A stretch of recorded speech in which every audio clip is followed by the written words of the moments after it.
तो इजराइल पर हमास का हमला अचानक नहीं हुआ है। इसकी तैयारी लंबे समय से चल रही थी। इसका एपिसेंटर गाजा पट्टी है, लेकिन माना जा रहा है कि इस युद्ध की रणनीति क्रेमलिन में तैयार की गई है। यूक्रेन युद्ध शुरू होते ही अमेरिका उसके समर्थन में उतर गया और उसके बाद पुतिन ने धरती के अलग अलग हिस्सों में अमेरिका और उसके सहयोगियों के खिलाफ रणनीतियां बनानी शुरू कर दी। 7 अक्टूबर की सुबह इजराइल पर जो हमले किए गए उसकी स्क्रिप्ट पहले ही लिखी जा चुकी थी। सितंबर 2022 से ही इजराइल पर हमले की तैयारियां शुरू कर दी गई थी। देखिए इजराइल पर हमास ने किस अंदाज में हमले किए और कैसे रणनीतिकार पुतिन ने अमेरिका को उलझाने के लिए यह युद्ध शुरू कराया।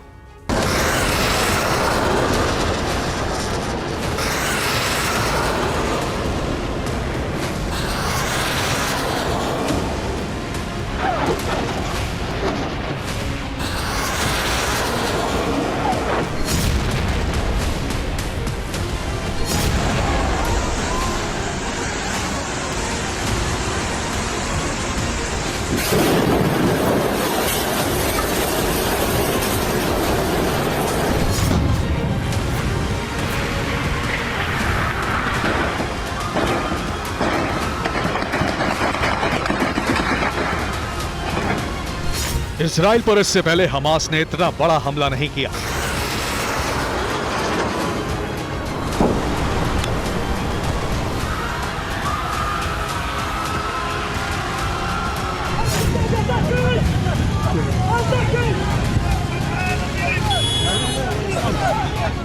सात अक्टूबर की सुबह हुई और गाजा पट्टी से रॉकेट धुएं का गुबार छोड़ते हुए इजराइल की सीमा में दाखिल होने लगे।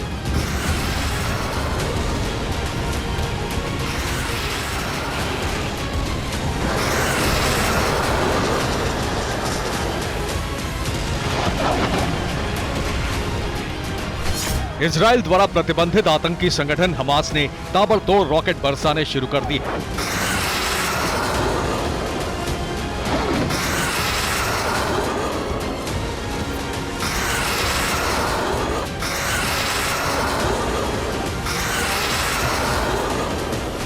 इजराइल का आयरन डोम डिफेंस सिस्टम रॉकेट की इतनी बड़ी बरसात को पूरी तरह नहीं रोक पाया और इजराइल की धरती आग की लपटों से घिर गई।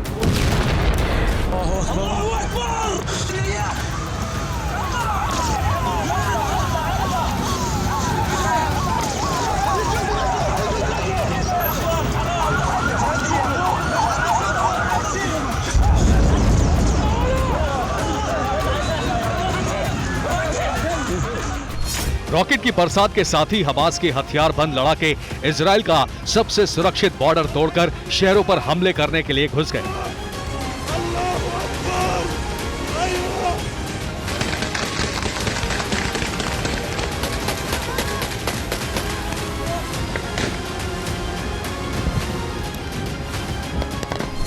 इजराइल के कई शहरों में हमास के सैन्य वाहन घूमते नजर आने लगे।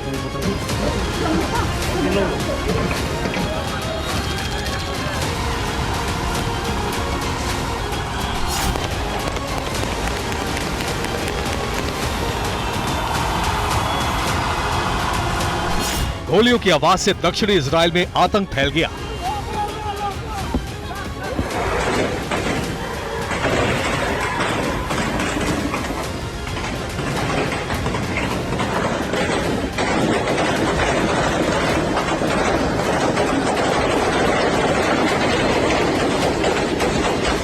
इजराइल पर हमला करने वाले हमास संगठन ने बयान जारी किया कि ये हमास का अलग सा फ्लड ऑपरेशन है। ये इजराइल से अलग सा अत्याचार का बदला लिया जा रहा है।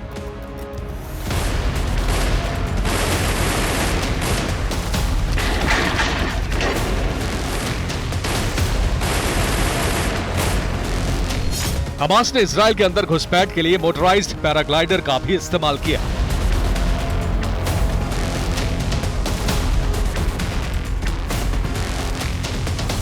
इन पैराग्लाइडर पर सवार होकर हमास के हथियारबंद लड़ाकों ने उड़ान भरी और इजराइल के ऊंचे बॉर्डर को लांघते हुए अंदर लैंड करने लगे।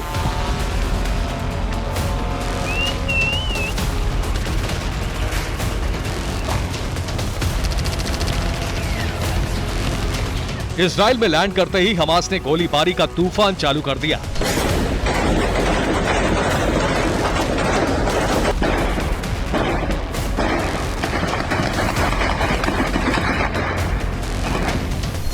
हमास के आतंकियों ने इजराइल के टैंक तक पर कब्जा कर लिया।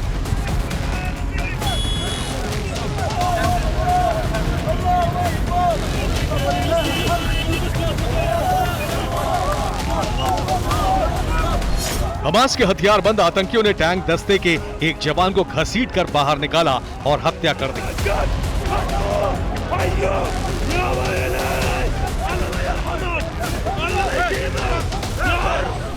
हमास के आतंकियों ने रिहायशी इलाकों में घुसकर महिलाओं को बंधक बना लिया और उन पर अत्याचार किए।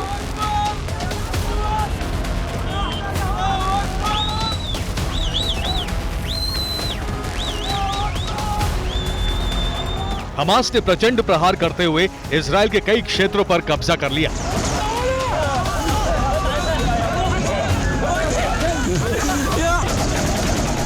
दोपहर होते होते इजराइल बारूदी आग, धुएं और गुबार से घिर गया।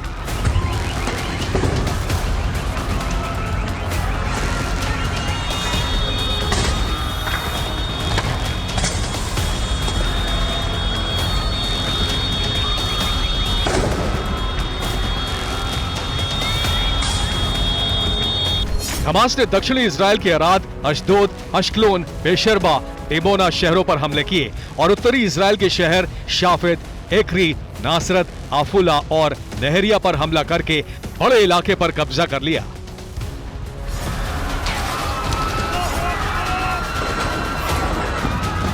हमास इजराइल पर हमले करता रहता है, लेकिन अब तक इतने प्रचंड और बड़े हमले कभी नहीं किए गए थे।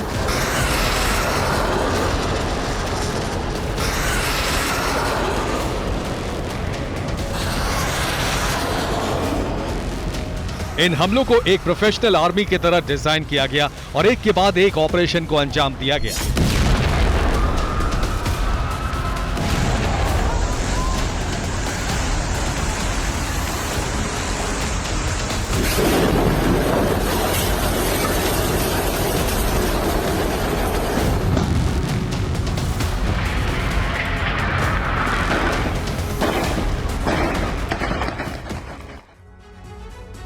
और हमास ने पहली बार प्रोफेशनल आर्मी की तरह इजराइल पर हमला किया है। सबसे पहले हमास ने इजराइल पर रॉकेट लॉन्च किए। कुल 7,000 रॉकेट हमलों की अभी तक रिपोर्ट है। इतनी बड़ी तादाद में रॉकेट हमलों में डिफेंस सिस्टम फेल हो गए। इजराइल के कई शहरों में बर्बादी बरसने लगी और इसके बाद बॉर्डर पर बनाए गए सिक्योरिटी सिस्टम को ध्वस्त कर दिया गया। सिर्फ इतना ही नहीं, बॉर्डर फेंसिंग भी तोड़ी गई सबसे पहले, और इसके बाद हमास के जो वाहन हैं वो इजराइल में घुसपैठ करने लगे। इन घुसपैठ करने वाले हमलावरों ने कई शहरों पर एक साथ हमला बोल दिया। इसके साथ ही मोटराइज्ड पैराग्लाइडर का इस्तेमाल करके हमास के जो आतंकी हैं वो इजराइल में घुस गए। इन्होंने पैराट्रूपर्स की तरह इजराइल के अलग अलग शहरों में लैंडिंग की। लैंडिंग के बाद शहरों पर हमले शुरू कर दिए गए। नभ और थल के साथ साथ जल से भी हमले किए गए, यानी समंदर के रास्ते से। हमास ने समंदर में छोटी नावों का इस्तेमाल करके इजरायली कोस्ट गार्ड पर भी हमले किए हैं।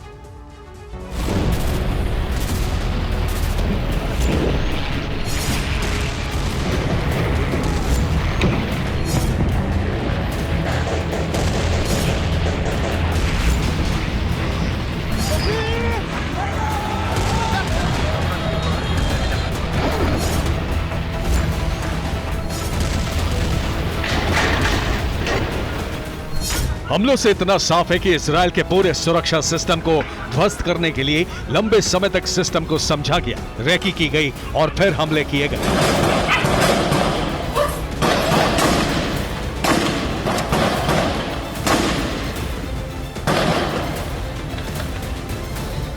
हमास के आतंकियों के हमलों का स्टाइल ये दिखाता है कि हमास को हमले के लिए प्रोफेशनल आर्मी से ट्रेनिंग मिली है। हमास के आतंकियों को आर्मी की तरह ऑपरेशन डिजाइन करना सिखाया गया है। हमास को बड़े पैमाने पर रॉकेट सप्लाई की गई है। हमास को बड़े पैमाने पर गोला बारूद दिया गया है। इजराइल से मुकाबले के लिए हमास के आतंकियों को हैंड टू हैंड फाइट भी सिखाई गई है।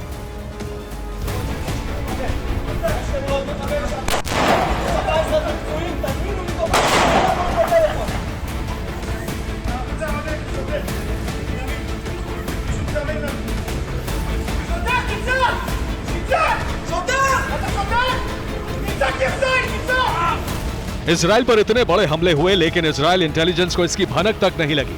सवाल ये भी है कि हमास पर इतनी बड़ी तादाद में रॉकेट आए कहां से।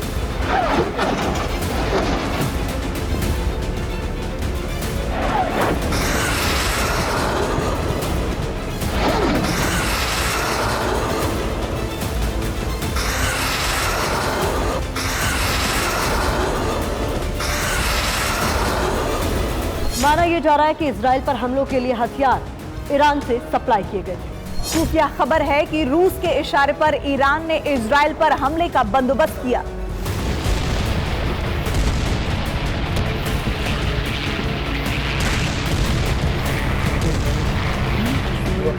इस बात को सिरे से खारिज नहीं किया जा सकता कि इस हमले के मास्टरमाइंड पुतिन है और प्रायोजक ईरान।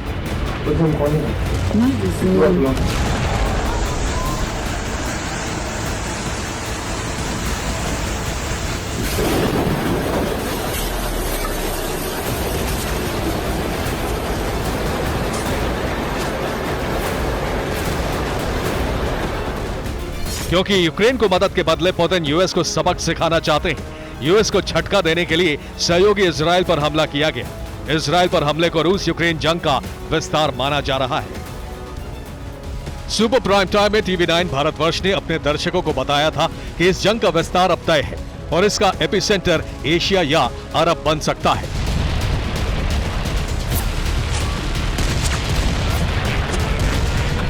इसके बाद इजराइल पर हमास के हमले शुरू हो गए और जिस दिन हमले शुरू किए गए उस दिन का भी खास महत्व है।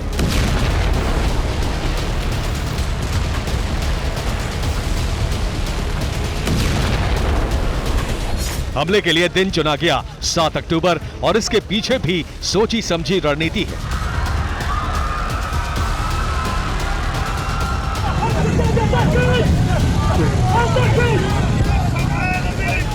सात अक्टूबर को व्लादिमीर पुतिन का जन्मदिन होता है। इस दिन अमेरिका के सहयोग से यूक्रेन का रूसी सैन्य ठिकानों पर बड़े हमले करने का प्लान था।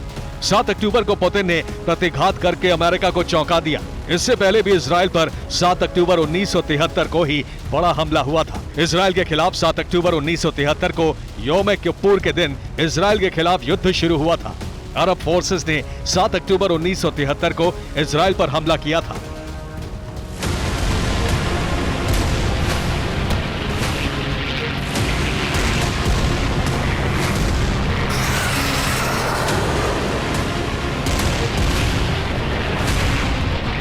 उन्नीस का युद्ध 25 अक्टूबर तक चला था, लेकिन इस हमले से छिड़ा इजराइल हमास का युद्ध विश्व युद्ध की चिंगारी बन सकता है, क्योंकि ऐसे कई संकेत हैं कि ये रूस और ईरान का षड्यंत्र है।